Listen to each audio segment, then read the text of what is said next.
Morning, I am Lieutenant General Vimal Arora. I am a dental surgeon, prosthodontist, and at present I am working with Clove Dental as their Chief Clinical Officer. Well, the trends in oral health care as far as our country are concerned, I think we are following the best trends as available across the globe today. The latest trends in dentistry which have come very recently are the implants, the latest generation of dental implants. So actually this has revolutionized the delivery of the dental services to our patients immensely. Then we also have now, the orthodontic invisible brackets, which we are calling by the name of aligners, like various companies are doing the, aligners, and also lingual orthodontics, where the people can use the orthodontics for the adult age group also.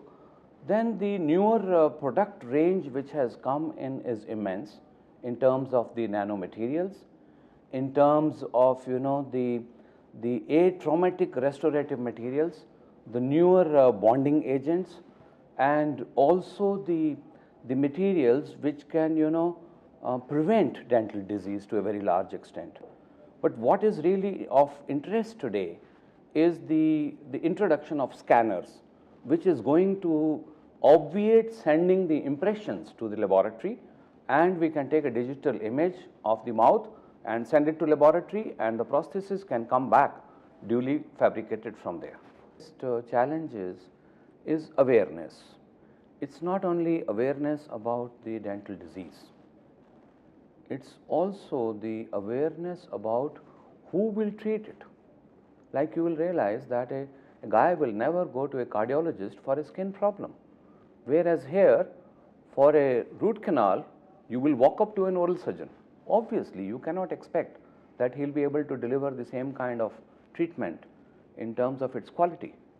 So awareness amongst our population is suboptimal at this level as to who can do what and whom to go to get a quality treatment. The research per se in dentistry has a very important role to play, as in any other medical field.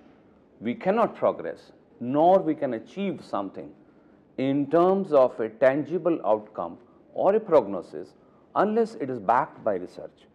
We believe in the evidence-based studies and to see that how various techniques, methodologies, the outcome has come out, and also how the newer materials have behaved before we adopt them to suit the Indian scenario.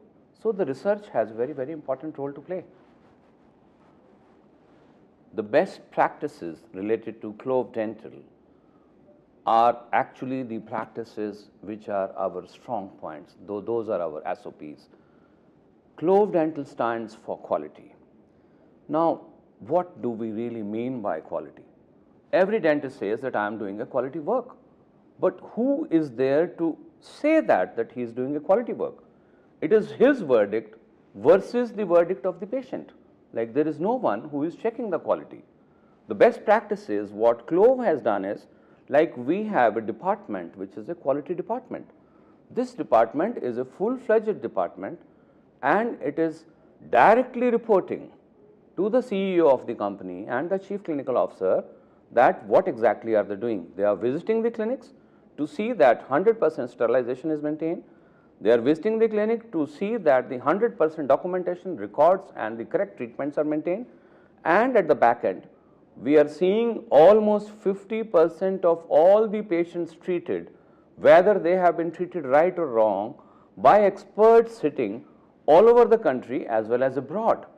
So this is one of the best practices which we have introduced, I feel, in the field of oral health care.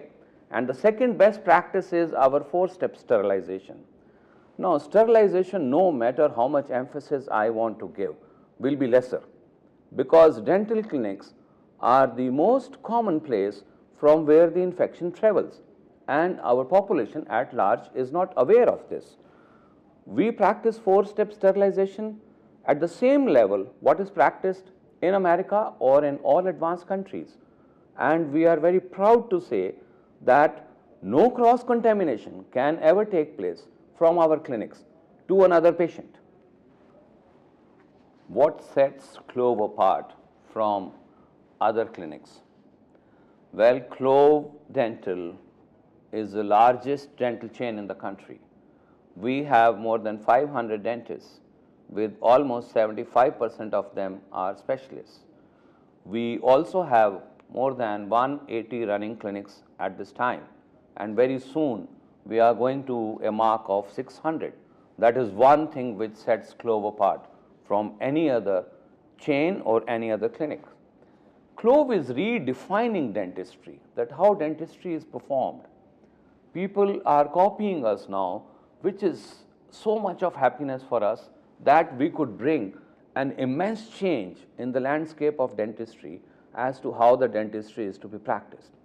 We are following the same standards as followed all over the world, like the patient record keeping, in terms of not only the complete history, rather the preoperative, during the treatment and post-operative, radiographic and intraoral pictorial records of each patient are available with us in our records, in our central archives. And this can be assessed all over the country, no matter the patient goes where. And this is highly possible today. Then we have a very studio type of environment where we are not creating any kind of such problems for the patients that they get scared. The rates are uniform, the rates are transparent, there is a total process which has been set in alignment for patient care so that patient feels very comfortable and he is given the best from our side. One more thing which I would like to add is that Clove has very special emphasis as far as our employees are concerned for their training. Now, training is one of our main forte. Now, whether it is the dentist or the dental assistants, we undertake trainings for both of them. And those trainings are not only professional trainings or are not only limited to the newer technology trainings or the newer material trainings, they are also focused at the training of practice management, the soft skills, the handling of the communications with the patient, and also giving them the good practices of the Clove concept of good practices, that is, earning the patient's respect and trust so that we can be the dentist of the patient. Elements in dental care. Well, the elements in dental care or the oral health care delivery, when I talk about, my mind straight away goes to the mushrooming dental colleges, more than 320, the number of dentists who are available, and at the same time, if I compare it with the facilities which a state health department can give it through the state subjects, I find it rather they are very suboptimal. They are not to a level where we are very comfortable. So, as far as the delivery of the oral health services to the masses is concerned, which should have been a state responsibility, is now by and large being taken up by the private practitioners or the standalone practices and things like this, which makes dentistry very expensive for general population. And that is where what I feel is a major element of the dental care. The second element which I would like to talk about is that every person feels that I have got 32 teeth.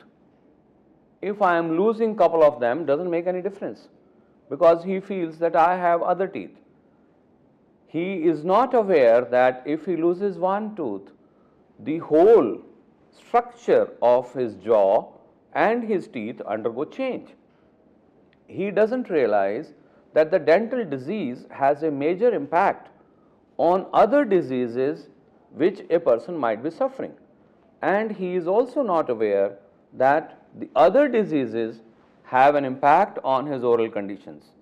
So, this interrelationship between the dental diseases and the other diseases, that is the systemic diseases, and the systemic diseases and the dental diseases, is really not very well understood by people, and there is a tremendous lack of awareness, towards which we have taken immense amount of measures and steps to bring this awareness about.